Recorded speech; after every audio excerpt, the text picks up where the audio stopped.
Bom, boa noite, seja bem-vindo a mais um vídeo meu e espero que você goste. Bom, hoje eu vou falar sobre os movimentos literários brasileiros, o realismo, com destaque a Machado de Assis, e o naturalismo Bom, antes de começar, é importante entender que a literatura não serve apenas para contar histórias. Ela também ajuda a sociedade a refletir sobre seus próprios problemas, costumes e comportamentos. Por isso, estudar o realismo e o naturalismo é importante. Esses movimentos passaram a observar a sociedade de uma maneira muito mais crítica, mostrando por trás das aparências, interesses, conflitos e desigualdades e contradições. Bom, o contexto histórico é: o realismo e o naturalismo surgiram no Brasil no final do século XIX, em um período de grandes transformações. O país estava passando por uma mudança política, econômica e social. Como o crescimento da sociedade, o fortalecimento da burguesia e o avanço das ideias científicas, a crise da escravidão e, posteriormente, a proclamação da República. Na literatura, essas informações contribuíram para mudanças importantes. O romantismo, que veio antes, valorizava muito o sentimentalismo, a idealização do amor, dos heróis e da sociedade. Bom, uma das principais obras do romantismo era Memórias Póstumas de Brás Cubas, feita por Machado de Assis. Certo? Bom, vamos continuar.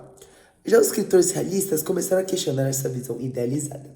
Em vez de mostrar o mundo como gostaríamos que ele fosse, passaram a tentar mostrar como ele realmente poderia ser, com os seus problemas e contradições. Bom, vamos falar agora especialmente do realismo no Brasil. No Brasil, o principal nome do realismo era Machado de Assis, como eu mostrei no início do vídeo, uma foto aqui dele, de Machado de Assis, perfeito? A obra que costuma marcar o início do realismo brasileiro é Memórias Póstumas de Brás Cubas, como eu demonstrei agora há pouco, publicada em 1881. Machado de Assis se destacou principalmente pela maneira como analisava a mente humana. Seus personagens não são simples bons ou maus. Eles apresentam sentimentos contraditórios, interesses pessoais, inseguranças e defeitos, certo? Um dos elementos mais importantes de Machado é a ironia que ele carregava nos seus textos.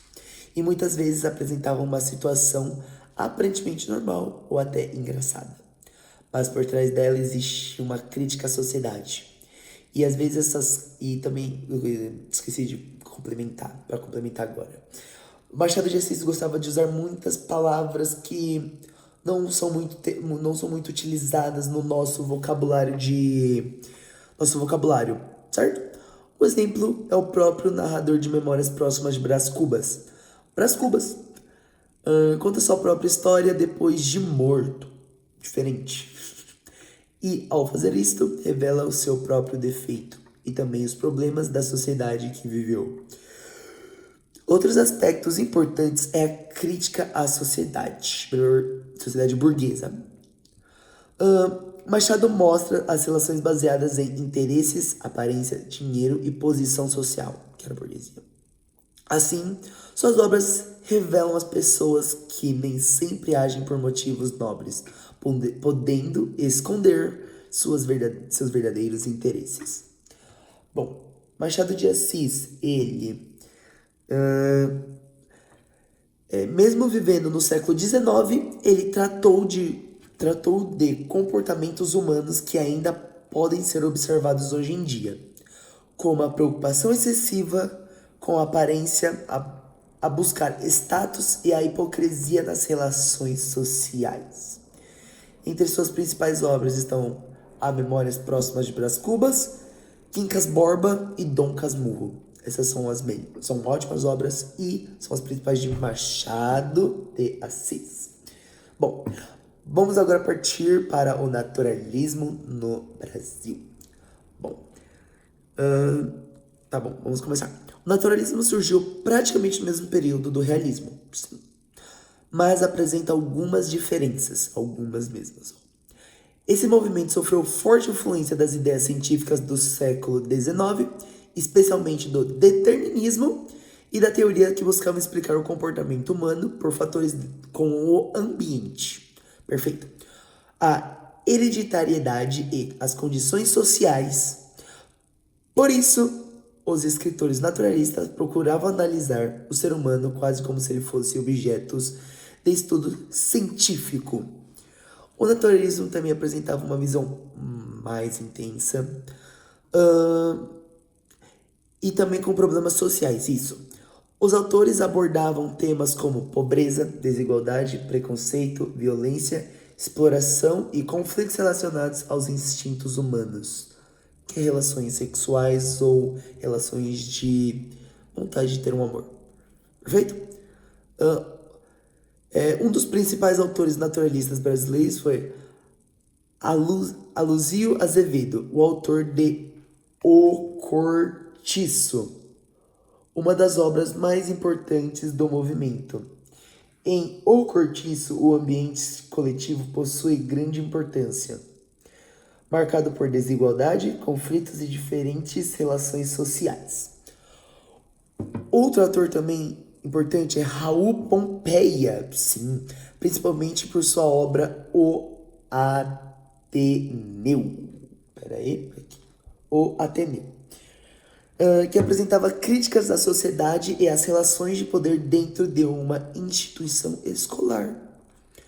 Bom, agora... E também tem mais um escritor que também participou bastante, que ajudou bem, foi o Júlio Ribeiro,